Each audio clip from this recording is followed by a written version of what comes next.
कांग्रेस में युवा प्रदेश अध्यक्ष की नियुक्ति हो चुकी है, तो अब जो बताई जा रही है जिला अध्यक्षों की जल्द ही कांग्रेस में नियुक्ति होने वाली है।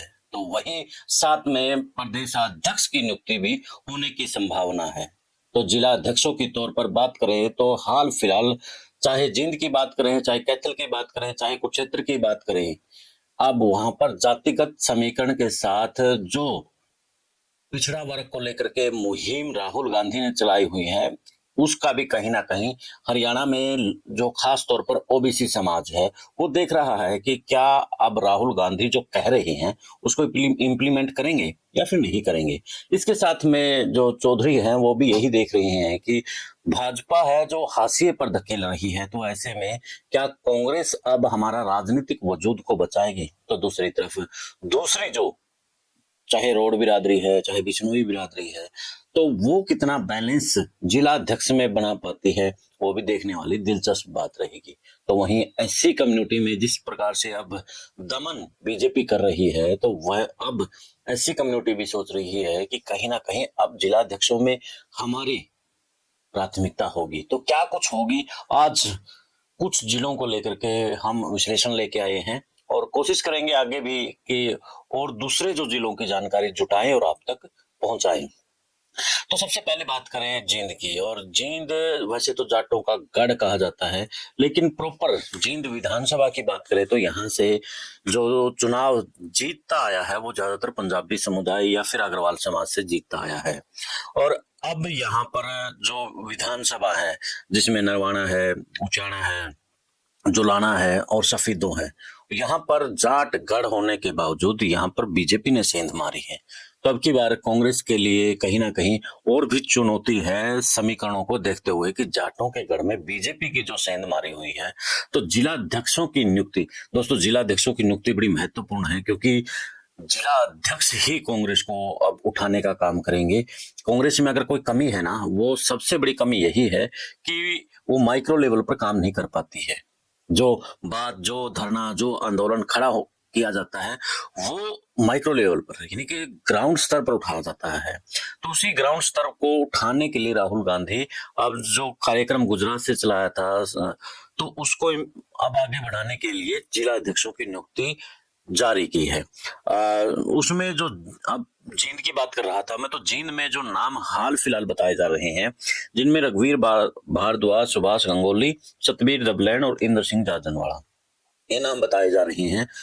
तो इसमें जो समीकरण है वो सभी के लिए बैलेंस किए गए हैं। जहां चौधरियों की बात करें तो वहां पर बलजीत रेड्डू का नाम बताया जा रहा है, और ब्राह्मण समाज से बात करें, और ब्राह्मण समाज भी यानी कि जिस तरीके से बीजेपी का एक बड़ा वोट बैंक हो रखा है, तो वहां पर भी कांग्रेस की कोशिश रहेगी कि उसमें भी सेंध मारी हो।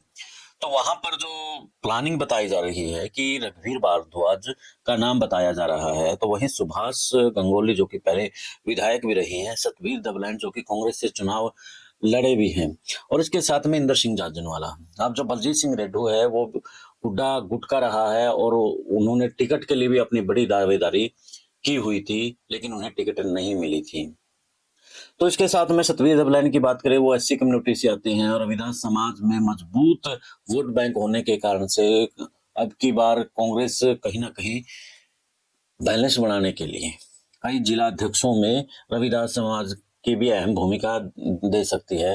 तो नरवाना से चुनाव लड़ चुके सतबीर दबलैंड को भी बताया जा रहा है कि वो भी इसमें मजबूती से उनका नाम चला हुआ है। तो इसके साथ में इंदर सिंह जाजनवाला जो कि ओबीसी लीडर है और पिछड़ा वर्ग के हकों की बात करता है, तो इंदर सिंह का भी नाम इस जो पिछड़ा वर्ग को लेकर के नाम है उनमें नाम चला हुआ है। तो इसमें बलजीत सिंह रेड्डू, इंदर सिंह जाजनवाला, रघुवीर भारद्वाज है जो ब्राह्मण समाज से हैं, और रणदीप सिंह सुरजावाला के गुट से आते हैं। वो भी 2024 में विधानसभा से टिकट मांग रहे थे, लेकिन उन्हें टिकट नहीं मिली थी। तो देखना दिलचस्प रहेगा कि क्या जींद में जातीय समीकरणों को देख करके, या फिर जो कांग्रेस के ब्रांड है रणदीप सिंह सुरजेवाला या फिर भूपेंद्र सिंह हुड्डा, तो उनमें से किसकी चलेगी। वहां पर जुलाना से जो विधायक है, विधायिका है वो फोगाट, तो उसकी कितनी क्या कुछ राय ली जाएगी, कोई उधर का ही बंदा इन नामों के बजाय कोई और बनेगा, वो तो समय बताएगा। इसके बाद बात करें कैथल विधानसभा की, तो कैथल विधानसभा में जो समीकरण बताए जा रहे हैं वो समीकरण यही बताए जा रहे हैं कि एक और हाँ, जो आसपास की जो सीटें हैं उन सीटों का बैलेंस बनाने के लिए एक दूसरे से देखा जाएगा कि वहां पर कौन सा ठीक रहेगा, उस पर कौन सा ठीक रहेगा। जैसे कुरुक्षेत्र और करनाल है, दोनों एक दूसरे से जुड़ी हुई हैं, दोनों की सीमाएं जुड़ी हुई हैं। तो जो करनाल सीट है वो पंजाबियों की सीट मानी जा रही है। तो करनाल में पंजाबी के साथ में जो दूसरे, चाहे राजपूत है, चाहे रोड समाज है, चाहे जाट है, तो चाहे ब्राह्मण है, उनकी संख्या सबकी अच्छी अच्छी है।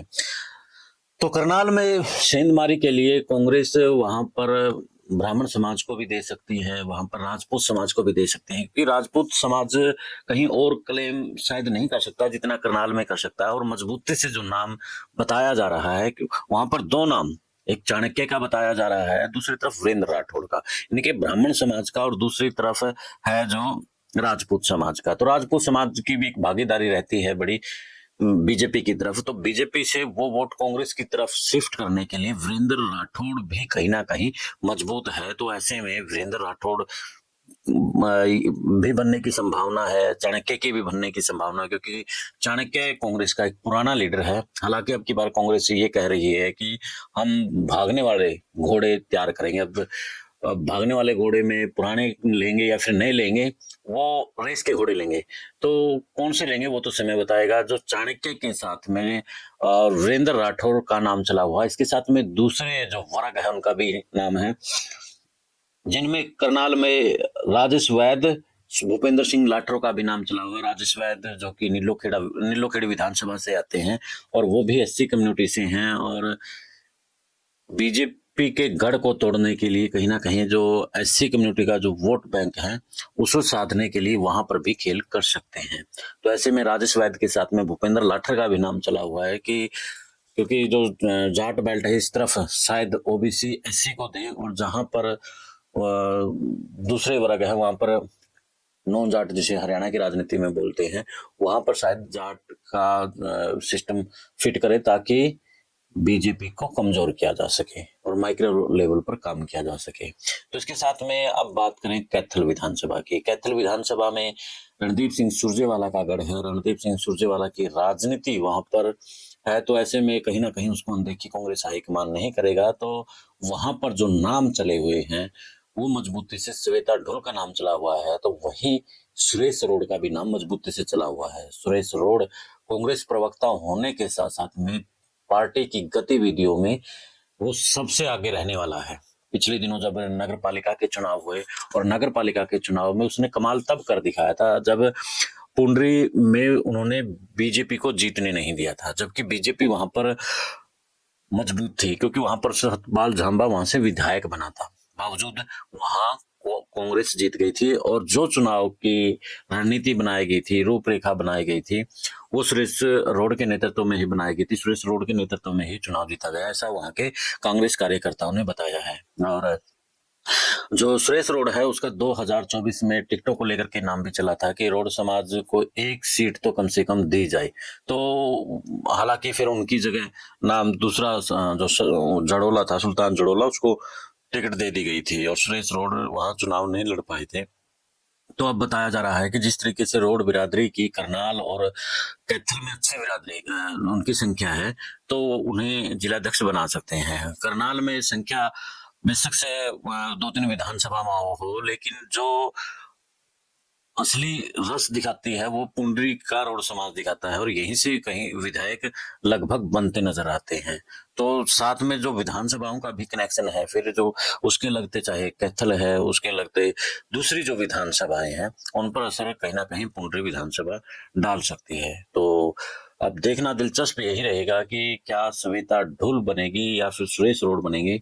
श्वेता ढुल की जो दावेदारी है इसलिए बताई जा रही है, एक तो रणदीप सिंह सुरजेवाला के वोट से आती हैं, तो दूसरी तरफ वो बेरोजगारों को लेकर के एक लड़ाई लड़ रही है, और महिला कार्ड भी है साथ में। तो यूथ जो माइक्रो लेवल पर वो काम करे, तो क्या वो माइक्रो लेवल पर काम कर पाएगी वो समय बताएगा। लेकिन हाल फिलहाल जो मजबूती से नाम चले हुए हैं कैथल में, सुरेश रोड, श्वेता और रामचंद्र गुर्जर का चला हुआ है। रामचंद्र गुर्जर का नाम इसलिए चला हुआ है क्योंकि यहाँ पर गुर्जर समाज से बीजेपी का विधायक बनता रहा है और गुर्जरों की संख्या यहाँ पर ठीक ठाक है। वैसे तो गुर्जरों की संख्या जो पंचकुला में भी अच्छी खासी मानी जाती है, बरवाला से लेकर के उस तरफ जो गुज्जर हैं वहां पर संख्या अच्छी है। गुज्जरों का वहां पर भी जिलाध्यक्ष बना सकते हैं कैथल की बजाय। यानी कि यहाँ पर फिलहाल जो 4-5 नाम मजबूती से चले हुए हैं।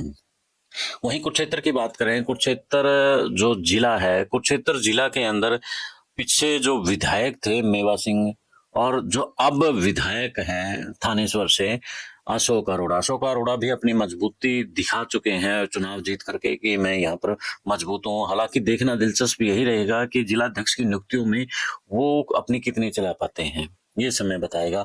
हालांकि जो जलेश शर्मा है वो भी नाम हुड्डा गुट से ही बताया जा रहा है, उनका भी नाम चला हुआ है। और मेवा सिंह की मजबूती इसलिए बनती है क्योंकि वो पूर्व में विधायक रहे हैं। और मजबूती की दूसरी जो अब राहुल गांधी ने डेफिनेशन बना दी है कि जो रेस के घोड़े होंगे, अब रेस के घोड़े में मेवा सिंह आएगा नहीं आएगा ये तो समय बताएगा।